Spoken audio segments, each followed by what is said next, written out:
Eagle Eye TV has done a great job. Welcome to Eagle Eye News at 6. We are just having a great time here in Auburn, Alabama. The party is not over yet. Eagle Eye TV, Auburn's news leader.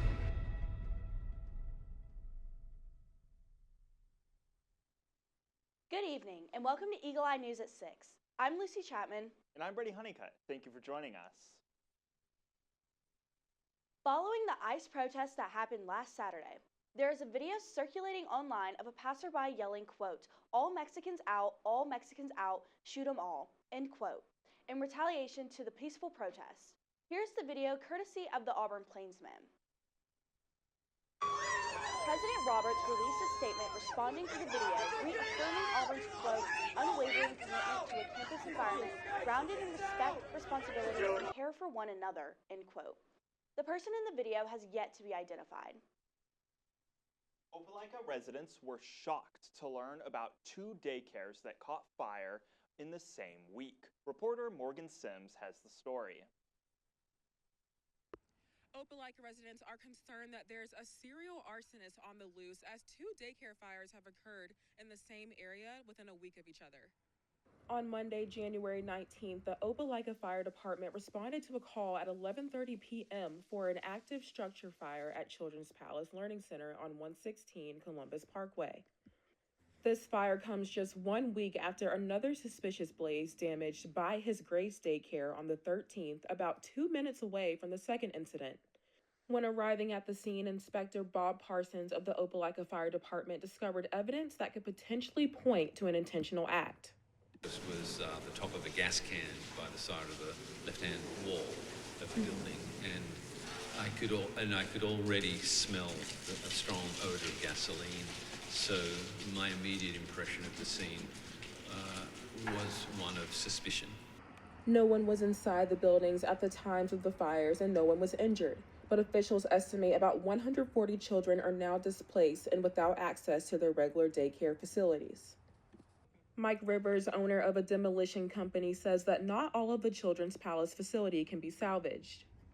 So we can save this beautiful old building on the left side, and probably gonna have to demo this right side. Either take it out and let him start from scratch, or just until we get it demo, we won't know how bad the foundations, how hot they got. The Opelika Fire Department and the Opelika Police Department are still investigating the fires to determine whether or not there are any possible connections. For Eagle Eye TV, I'm Morgan Sims. Thank you, Morgan. If you have any leads towards the suspect behind the fires, please reach out to the Opelika Fire and Police Department. Last Friday, dozens of Auburn students gathered outside the rec center to jump into freezing cold water as part of Auburn's 14th annual Polar Plunge. The Polar Plunge was hosted by Auburn Parks and Rec and collaboration with Lee County. Auburn Parks and Rec supported Lee County's over 300 Special Olympic athletes for 14 years, and counting with the event showcasing Auburn's dedication to the local community and nonprofit organizations. When we come back, we'll have Annabelle Whetstone give us a weather outlook for the rest of the week and a political update from Tessa Allen. You're watching Eagle Eye News at 6.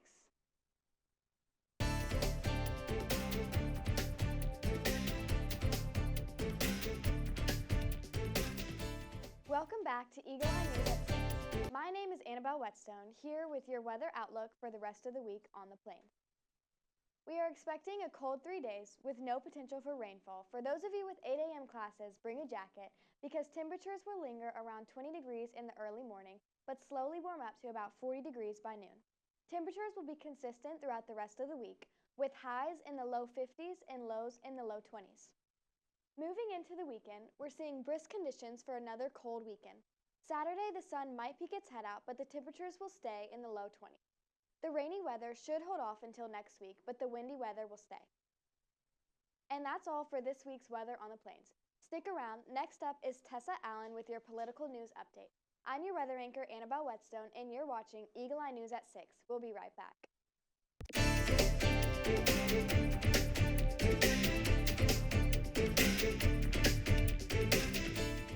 Welcome back to Eagle Eye News at 6. I'm Tessa Allen with Eye on the Hill to give you your latest political update. CNN is reporting from Iran this week, operating only with the government's permission. Frederick Pletigan sat down with Iran's Speaker of Parliament and asked him if the government in Tehran can trust U.S. President Donald Trump amid continuous U.S. threats. Pletigan reports from Tehran as U.S.-Iranian tensions simmer. I'm so proud of the way our community has responded, but at the same time, we need more from people in positions of power to protect us. A coalition of organizations across the country are coming together to demand an end to immigration and customs enforcement happening across the U.S. Ben Lewis and Amy Harborn are a part of a union at the University of Minnesota representing graduate workers. Their group is helping arrange a national shutdown Friday. They're calling for no work, no school, and no shopping. For a lot of these organizers, we understand that it's money that, makes a big statement. On the website promoting the shutdown, organizers write, quote, "The people of the Twin Cities have shown the way for the whole country. To stop ICE's reign of terror, we need to shut it down." Robert Pape, a political science professor at the University of Chicago, says we are at a crucial moment for our nation's history. This impacts both Democrats and Republicans. Protest is democracy in action. Protest is crucial. When looking at the January 30th nationwide protest spurred in part by the shooting deaths of Renee Good and Alex Preddy, he says it's important things remain peaceful across the board. This seems like a moment in history where the tide of the public can't be denied. This turns on its staying peaceful. That is what's crucial.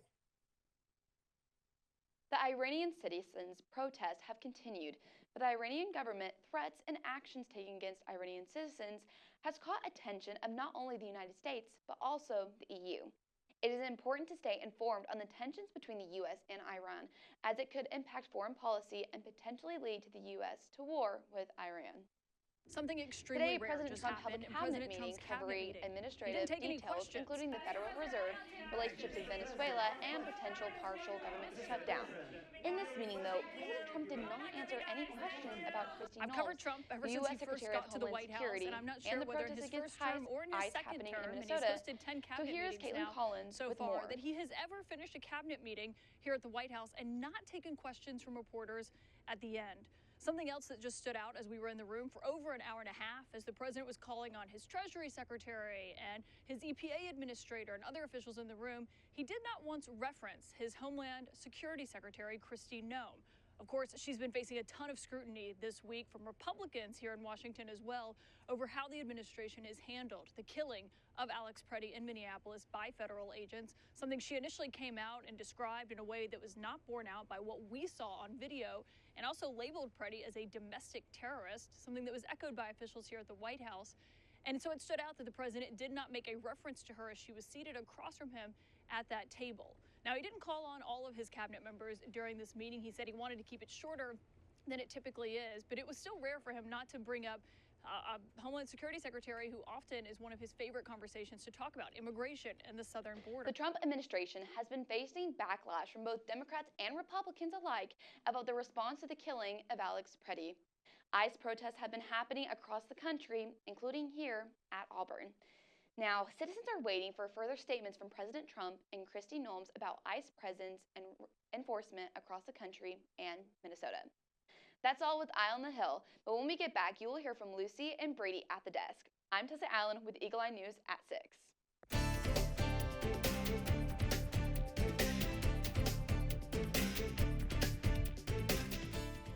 Welcome back to Eagle Eye News at 6. Tensions in Minneapolis are escalating even more as Representative Ilhan Omar is attacked at a town hall, while President Trump sends his border czar to the city to try and de-escalate following the fatal shooting of Alex Preddy by federal agents. Brian Abel reports. Secretary Kristi Noem must resign or face impeachment. Congresswoman Ilhan Omar Tuesday attacked in Minneapolis when someone at her town hall sprayed an unknown substance on her before being tackled to the ground. Omar continuing the event after. We are Minnesota strong. and we will stay resilient in the face of whatever they might throw at us. The attack happening as the city of Minneapolis continues grappling with the fatal shootings of Alex Preddy and Renee Good by federal agents. President Donald Trump making an immigration enforcement leadership change for the Minnesota operation, while Democrats threaten to withhold key funding votes. And some in the president's own party begin to criticize DHS's handling of the crisis in Minnesota under Secretary Kristi Noem's leadership.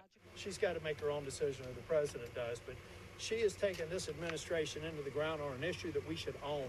Trump continues to defend Noem, but out Border Patrol Commander-at-Large Greg Bovino, in Border Czar Tom Homan. President Trump telling Fox News the move is to turn the temperature down. We have Tom Homan there now. We put him in there. He's great. And they met with the governor, the mayor, everybody else, and we're going to de-escalate a little bit.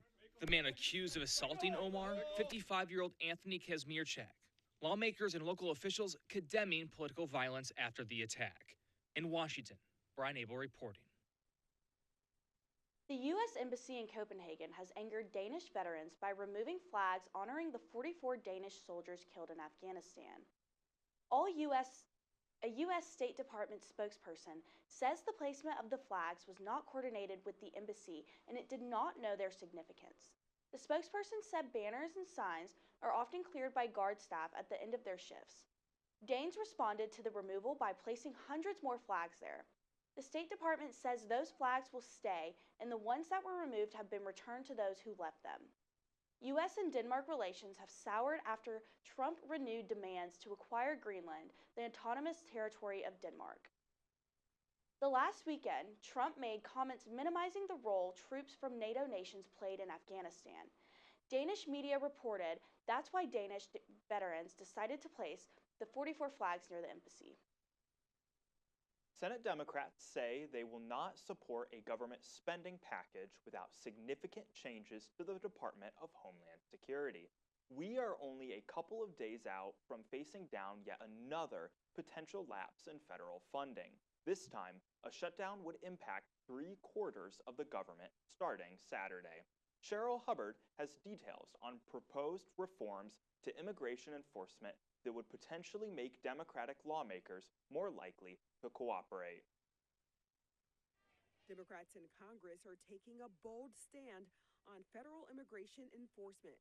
They're withholding votes for a broader government spending package if DHS funding isn't stripped from it. This comes after the killing of ICU nurse Alex Preddy in Minnesota by federal officers over the weekend. We are going to stand up for the American citizens who are being mistreated and killed. They want to shut this government down because they refuse to rein in their lawless, militarized Department of Homeland Security.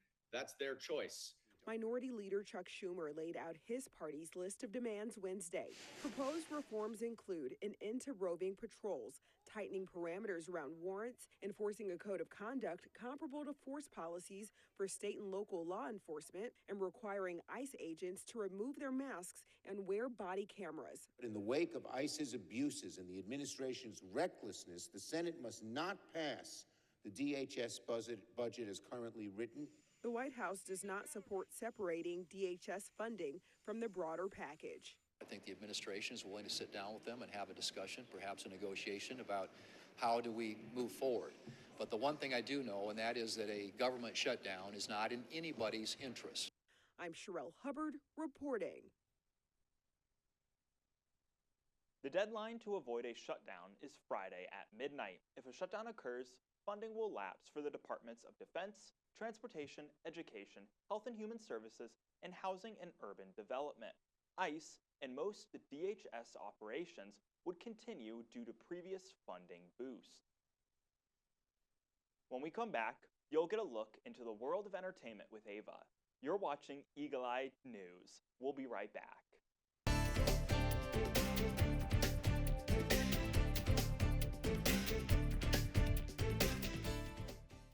Welcome back to Eagle Eye News at 6. I'm Ava Bradberry, here to give you your entertainment news for the week.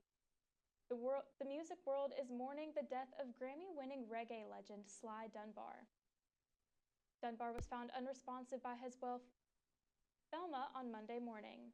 He's remembered as a music legend admired for his unique drumming patterns and captivating rhythms.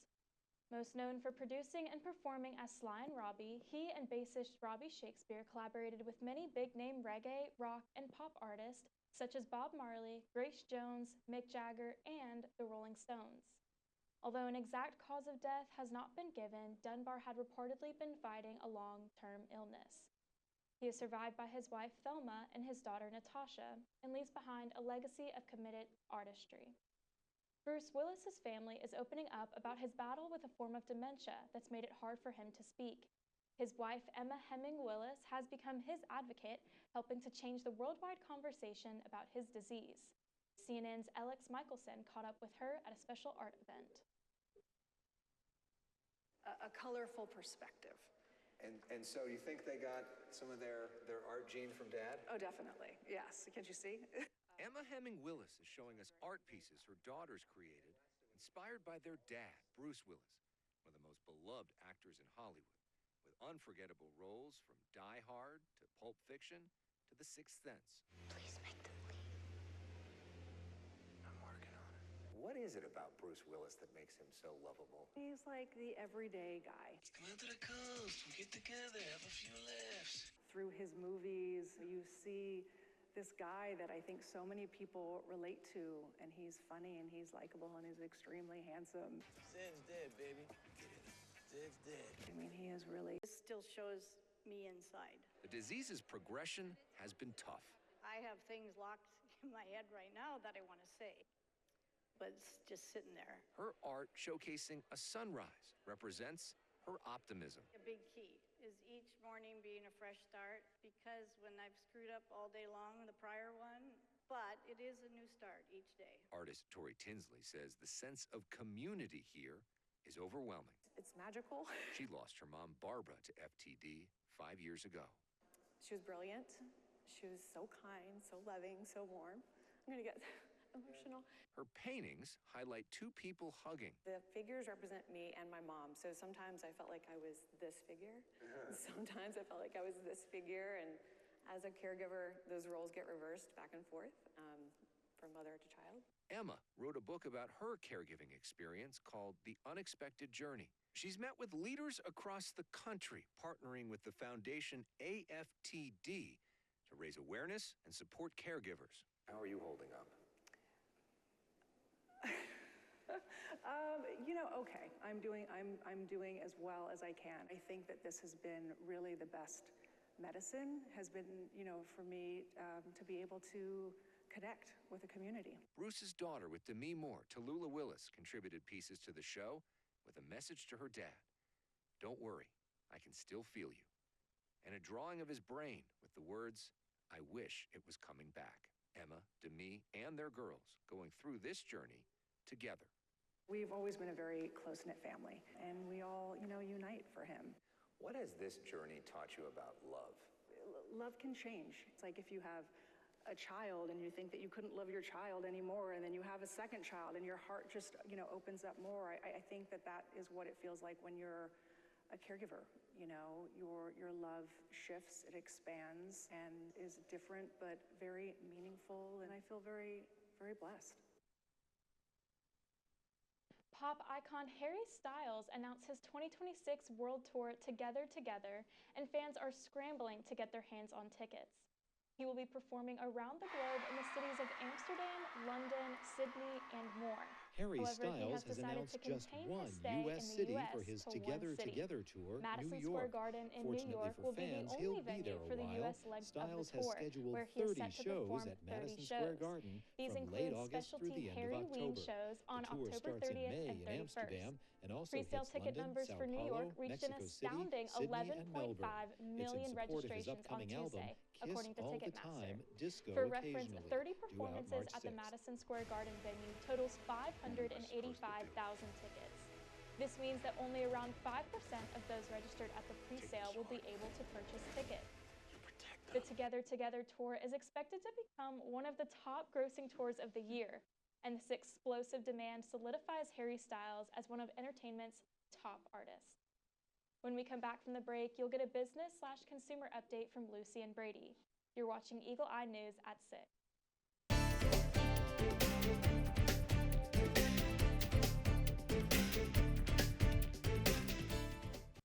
Welcome back to Eagle Eye News at 6. The parent company of Twin Peaks Restaurant is facing money troubles. Twin Hospitality Group filed for a Chapter 11 bankruptcy in Southern District of Texas on Monday. The sports bar restaurant's parent company did not announce how much debt it's carrying, but a press release said the company intends to reorganize to maximize value for its stockholders. The restaurant chain will stay open through the bankruptcy process. Twin Peaks first opened in Dallas area in 2005. It expanded to more than 100 locations in the U.S. and Mexico. It's official. 2025 was the most difficult year for Tesla since it became profitable 6 years ago. On Wednesday, Tesla announced its adjusted income fell 16% in the fourth quarter and 46% for the year. Net income dropped 61% in the quarter. The company also posted its largest ever fourth quarter sales volume drop. The brand's reputation took a hit, partly because of Elon Musk's political activities. Tesla also faced increased competition from other automakers. It's quite a change for the company, as it was once the fastest growing and most profitable automaker in the world. Papa John's hopes of a move backward will help it move forward. The pizza chain has been facing slumping sales for 2 years. Now it's banking on a menu item from its past to help draw customers back. The restaurant is relaunching Pan Pizza, something it hasn't offered in a decade. The move is a big gamble for the CEO, Todd Penegor, whose other turnaround efforts haven't worked so far. Analysts also say, as far as customers are concerned, better ingredients and better pizza do not equal better sales. The biggest thing most people consider when deciding where to order is price. Competitor Domino's has seen success with promotions that lower those price points. In these days, other pizza chains aren't the only thing Papa John's has to worry about. Delivery apps have explored the options people have when they want food brought to their homes. We're out of time, but for more Auburn news, head over to our website, eagleeyeauburn.com, and check out our social media pages. I'm Lucy Chapman. I'm Brady Huneycutt. Thank you for watching, and War Eagle.